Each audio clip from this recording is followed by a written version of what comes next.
সম্মানিত দর্শক শ্রোতা, আসসালামু আলাইকুম। আশা করি আপনারা সকলে ভালো আছেন। আজ আমার বাসা থেকে আমরা 15 জন অসহায় ফ্যামিলির জন্য আমরা রমজানের সামগ্রী নিয়ে বের হচ্ছি।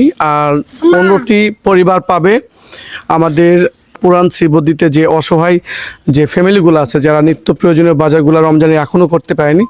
তো ইনশাল্লাহ আমাদের সিলেট হবিগঞ্জ লন্ডন প্রবাসী আতিকুর রহমান ভাইয়ের দেওয়া এই রমজান সামগ্রীগুলা আমরা পুরান শ্রীবর্দী যে সকল অসহায় ফ্যামিলিগুলো আছে, যারা কয়েকটা ফ্যামিলি আমি ইতিমধ্যে জানতে পারছি যে খুবই কষ্টের দিন যাপন করতেছেন, এবং কিছু অসহায় এতিম ছেলে মেয়ে আছে, তাদের ফ্যামিলির হাতে আমরা পৌঁছে দেবো ইনশাল্লাহ। আর এই সম্পূর্ণ অর্থ দিয়েছেন আমাদের হবিগঞ্জ লন্ডন প্রবাসী সম্মানিত আতিকুর রহমান ভাইয়ের ফ্যামিলির পক্ষ থেকে। সকলেই দোয়া করবেন আমাদের লন্ডন প্রবাসী আতিকুর রহমান ভাইয়ের ফ্যামিলির জন্য। আল্লাহ তাআলা তাকে যেন বেশি বেশি করে যেন তৌফিক দান করেন, এবং বেশি বেশি করে যেন যারা হতদরিদ্র অসহায় মানুষ আছেন তাদের কাছে যেন আমি লন্ডন প্রবাসী আতিকুর রহমান ভাইয়ের দেওয়া আমানত যেন আমি সঠিকভাবে যেন আমি পৌঁছে দিতে পারি। তো সম্মানিত দর্শক শ্রোতা, আজকের মতো আমি আপনাদের মুশাররফ ভাই ভিডিও থেকে বিদায় নিচ্ছি। দেখা হবে হয়তো বা পরবর্তী আবার কোনো নতুন ভিডিওতে। সেই পর্যন্ত সকলে ভালো থাকবেন, সুস্থ থাকবেন। আল্লাহ হাফেজ।